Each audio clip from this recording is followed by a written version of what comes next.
જો તમારા જીવનમાં કામની કમી છે, કોઈ પણ કામની કમી કે જેનાથી તમે તમારી આર્થિક સમૃદ્ધિ કરી શકો છો, તો કોઈ એવું કામ હોય કે જેની માટે તમે વિચારતા હોવ કે તમને કામ મળે તો થોડી ઘણી ઘરમાં આવક થાય, થોડા ઘણા રૂપિયા મળે. આ થોડા ઘણા રૂપિયા બધા માટે અલગ અલગ હોય છે. કોઈને 5 લાખ મળે એ પણ થોડા લાગતા હોય છે, અને કોઈને 5,000 મળે એ પણ થોડા લાગતા હોય છે. બેઝિકલી હું એવું કહેવા માગું છું કે જો તમને કામની કમી હોય અને કામને લીધે મળતા રૂપિયાની કમી હોય તો તમે 100% કામના ગ્રેટિટ્યૂડ કરી શકો. કામના ગ્રેટિટ્યૂડ કેવી રીતે કરવા?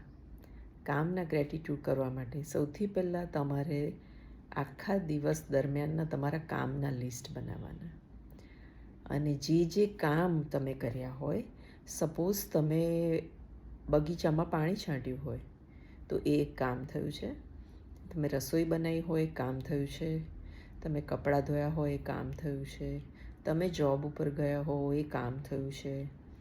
તમે મંદિર ગયા હોય એ કામ થયું છે. પણ આ બધા જ જે કામ છે એને કામ ગણીને આપણે એને આભાર માનવાનો છે.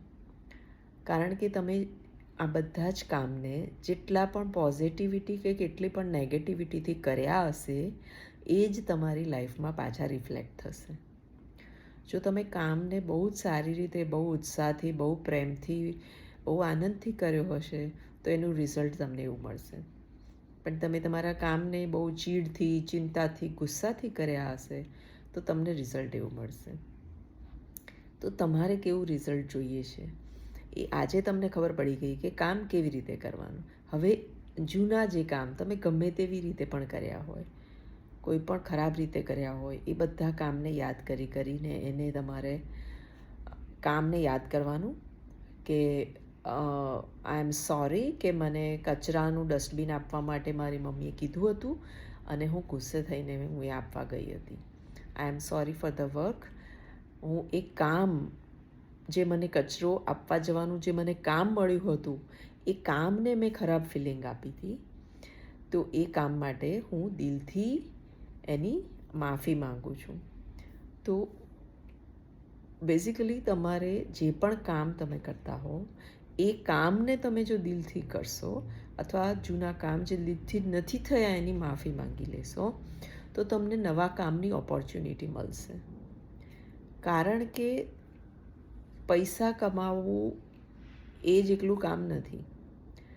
દરેક કામ જે તમને આપવા માંગે છે એ કામ જ તમને ટેસ્ટ કરે છે કે તમે કેવા કામ માટે બનેલા છો, અથવા તમે અંદરથી કેવા માણસ છો.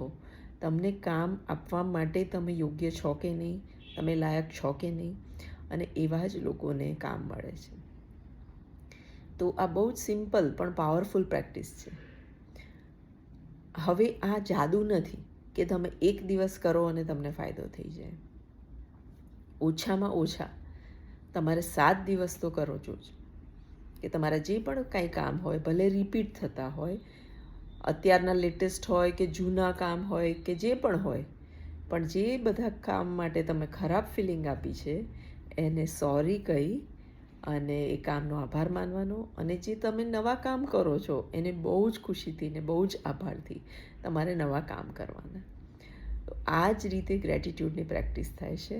તમે જૂના કાર્મિક અકાઉન્ટને તો ડિલીટ કરો જ છો અને નવી ઓપોર્ચ્યુનિટી ક્રિએટ કરો છો. તો આ વસ્તુ દરેકમાં ઉપયોગી છે. કોઈ નોકરી માટે પણ ચાલશે, બિઝનેસ માટે પણ ચાલશે, અને કોઈ પણ કામ માટે ચાલશે. તો ચેનલને સબસ્ક્રાઈબ કરો જેથી તમને આવા વિડીયો અને માહિતી મળતી રહે, જે બહુ સિમ્પલ છે પોતાનું જીવન બદલવા માટે. અને વિડીયોને લાઈક કરો તો બીજા જેને પણ ઉપયોગી હોય એને આ મળી રહે.